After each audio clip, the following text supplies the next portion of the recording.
Dante Maniego, Zelda 5. Bye-bye. Merry Christmas. Mabilis nag-viral online ang video na ibinahagi ni Chris Maniego, ang 25-year-old vlogger mula sa Pulilan, Bulacan. Rinig dito ang pamilya niyang paulit-ulit na tinatawag ang kanyang amang si Tatay Dante, isang person deprived of liberty o PDL sa Malolos Jail, Bulacan. Dahil hindi pinayagan ng BJMP Malolos na makabisita si Chris, kumaway na lang ang ama mula sa maliit na bintana ng kanyang selda. Ayon kay Chris, na-detain si Tatay Dante noong June dahil sa kasong may kinalaman sa droga. Dating OFW ang kanyang ama na kamakailan lamang nagdesisyong manirahan sa Pilipinas para tumulong sa kanilang negosyo. Pagka-uwi niya dito, yung ibang kapatid niya, influenced by the drugs, na-adapt niya sa ibang tao, sa mga kapatid niya, kung ano din yung ginagawa. So sobrang stress niya, siguro nag-escape niya na rin yun when it comes na sa kulungan ng mga kapatid niya. Nakikita ko kung paano niya mahalin yung mga kapatid niya, kung paano niya bilan ng pagkain araw-araw.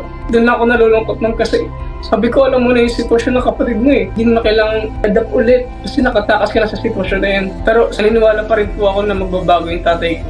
Dahil dito, nagkatampuhan ng mag-ama, kaya Pasko lang na pagdesisyonan ni Chris na bumisita.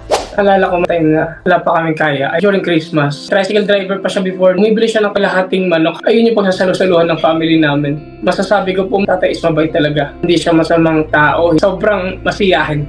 Sabi ko, hindi ko kaya tiisin yung magulang ko. Kaya dinalaw ko na rin po siya. Ngunit hindi nakabisita si Chris dahil hindi raw napagbigyan ang kanilang request. Tanging nanay niya lang na authorized visitor ang pinapasok. Matapos mag-viral online ang ibinahagi niyang karanasan, marami raw ang nag-alok na tumulong para makapiling ni Chris ang kanyang ama. Naging daan ito para mabigyang pahintulot ng BJMP na madalaw niya ang ama sa pagpasok ng bagong taon.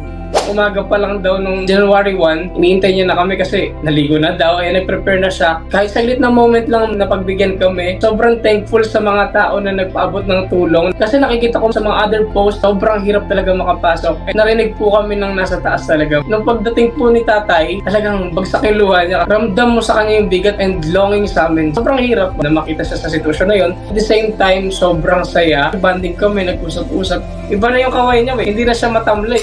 Sa ngayon, patuloy pa rin ang hearing sa kaso ni Tatay Dante. Hiling ni Chris sa kaarawan niya next month, sana makalaya na ang kanyang ama. Gusto ko mamulat yung ibang tao na huwag natin ikahiya yung magulang natin kahit anong pagkakamali nila. Just be proud kung ano talaga yung nararamdaman mo, sabihin mo. Kasi hindi naman matagal ang buhay ng tao, hindi rin biro yung hirap na ginawa nila sa atin. And with that isang pagkakamali nila, hindi mababago na magulang pa rin natin sila.